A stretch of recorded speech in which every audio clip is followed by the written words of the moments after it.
Hey there, so today we have another review, second last of the bunch. Second last, right? Yeah, second last. Actual Christmas in a few days, but this will get posted at some point. Super behind on these videos, apologies. Trying to get them posted as fast as I can. Chocolate Stout. All right. So like with two more left, or this one and the other one, last one. Let's hope they turn out okay. Chocolate Stout. First off, is some floaties in here possibly? Anyway, beer's not that stouty looking. It really is a medium brown color. Almost looks like a really looks like a brown ale, right? It's not completely opaque or not completely opaque black. It's not a deep brown. It's like a medium brown color.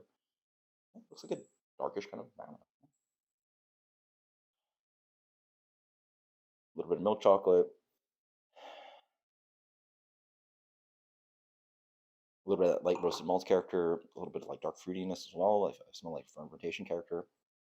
There's a little bit of like red apple, maybe a little bit cherry. Cheers. Oh yeah, it has that kind of like Hershey thing going on. Who does that beer? Um, Yingling does that like Hershey chocolate porter stout thing.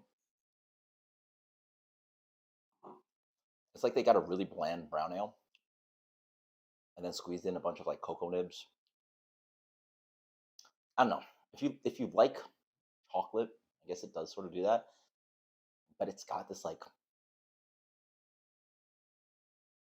Hershey chocolate thing going on.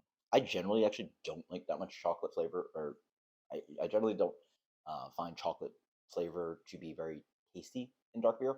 I find that there's so much complexity. I mean, you know, crazy enough, like for some reason, coffee tends to work for me, but then chocolate doesn't. And part of that is just I find that the chocolate just doesn't. Ow, ow, ow, ow, ow, ow, Nigel, what are you doing?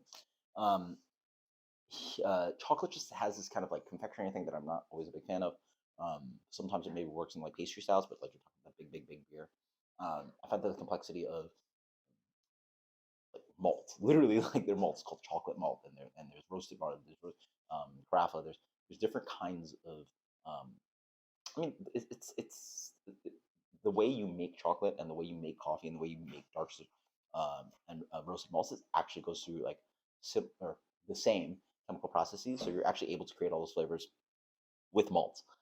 Coffee is a little bit specific where you can actually like accentuate flavors quite nicely with coffee. I don't find that to be chocolate, and chocolate, I guess, it just makes it desserty and like I find you can get enough chocolate flavor from the malts without going the actual desserty chocolate option. I think some people would like this. It's a very watery based beer. It tastes like there's like almost again the watery. It's so soulless. Like there's lacking.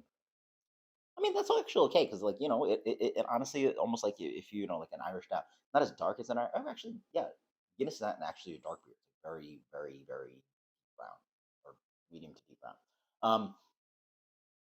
Yeah, I guess yeah.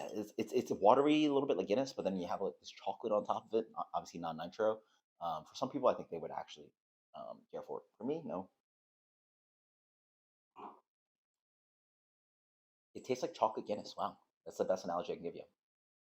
Non nitro chocolate Guinness, which I don't like. I don't really care for it, but like I think some people could at least give this like a somewhere in like the B minus, the B-ish range. I don't like it. But it doesn't taste as bad as some of the other beers. So let's give it a 74. 74. I haven't beers chocolate stout. Cheers later.